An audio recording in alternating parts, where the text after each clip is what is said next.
We are back with Cooking with Tats by Wes. That's right. Tattoos, culinary. This is how I decompress. Went to culinary school back in the day. If you didn't know, this is what I do.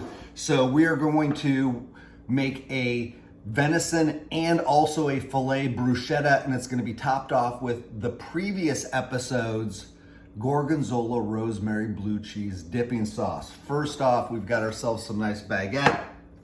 And what we're gonna do is we are going to drizzle it with a little bit of truffle oil. If you don't have truffle oil, feel free to just use olive oil or butter, but this is going to kick it up a notch. We're gonna throw it in the oven at about 375 and just toast it till it's nice, golden brown and crunchy. Next up is gonna be the caramelized onions that we're gonna add to this bruschetta. So I've got a pan, olive oil, medium heat. I've got 4 small onions here. You can also use 2 large onions. You'll figure it out. It's not rocket science. Get those in the pan. A little toss. If you're not competent with the toss, no worries. Stir with tongs or whatever you need. We're gonna wind up adding garlic here in a little bit. And then we're also going to be deglazing with some red wine. But what we're looking for is to cook these on medium heat until they're golden brown, super rich, got those sugars caramelized. They're going to be really sweet. It's going to go great with the beef, the arugula, and then that meat, venison or filet, whichever one you want. So we're cooking these onions medium heat. You can see how they're becoming golden brown. We're going to caramelize them a little bit more. At the last minute, we're gonna add the garlic because we don't want the garlic to burn. We just want it to bloom, add a little flavor, and then we're gonna deglaze with a little bit of red wine. We're minutes away from having our caramelized onions complete for the bruschetta. All right, the onions are nice and brown. They're not burnt. All those natural sugars have caramelized. As my chef mentor said, caramelization is flavor. Flavor is good. So guess what? This is gonna be fucking great. Let's go ahead and add the garlic just so it blooms, takes a little bite off that edge, or the edge off the bite, I guess I would say. Again, we're medium heat.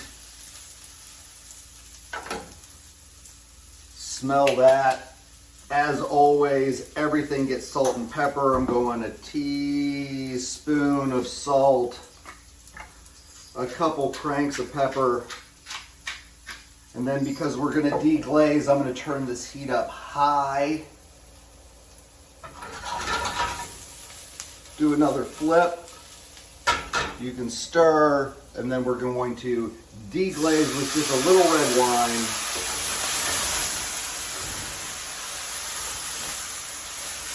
Fire's always good.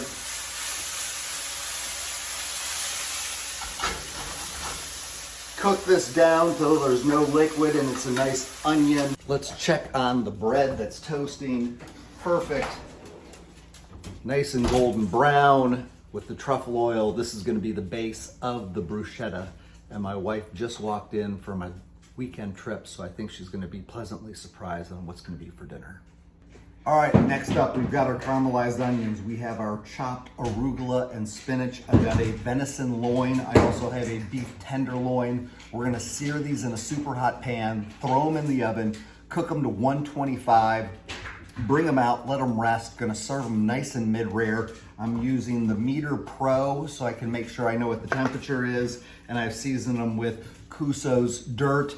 Again, figure out how you want to take the temperature. It's up to you. Figure out the seasoning that you like best, but this is what I will be doing tonight for this bruschetta. Steaks, then we're going to throw them in an oven at 500 degrees. Remember, I've got the Meter Pro and the venison. We've got a cast iron skillet. There goes in the filet. There goes in the venison loin.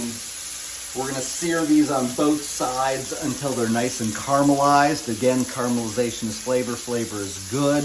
Then we're gonna throw them in the oven and we're gonna wait for the meter to tell us that it's rare, and we're gonna bring it out and let it rest and kind of come up to mid-rare. I will see you guys back at the chopping block. All right guys, so the venison loin and the steak has come out.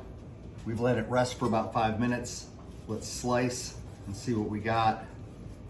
Looks like we have a perfect medium, which is what my wife loves for the filet. Still nice and juicy.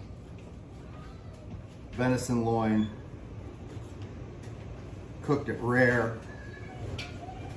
Again, perfect, nice and juicy. Next up, we're gonna plate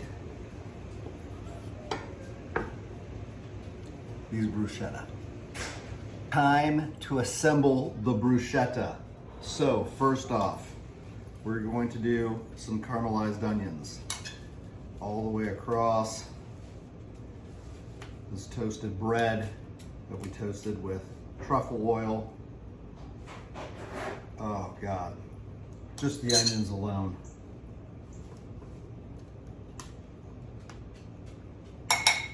It's gonna be great.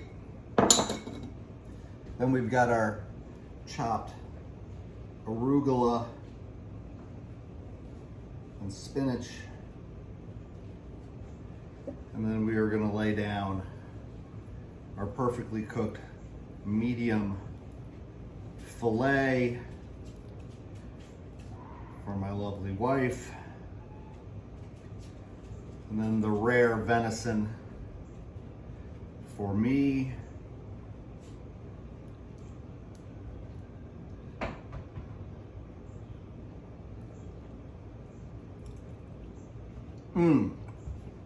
So good.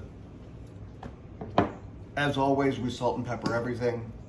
So we're gonna do just a little bit of salt on top, a couple cranks of pepper. And then from that previous episode, we're using that roasted garlic, blue cheese dressing to top it off. And to show our house guests we are culinary pros, some chives to garnish. Let's give it a taste. Let's give this a taste test. The crunch, the truffle, the bitterness from the arugula, that perfect venison cooked with the blue cheese dressing. You do not want to miss out on this recipe. Cheers, like, subscribe. I hope you enjoyed it.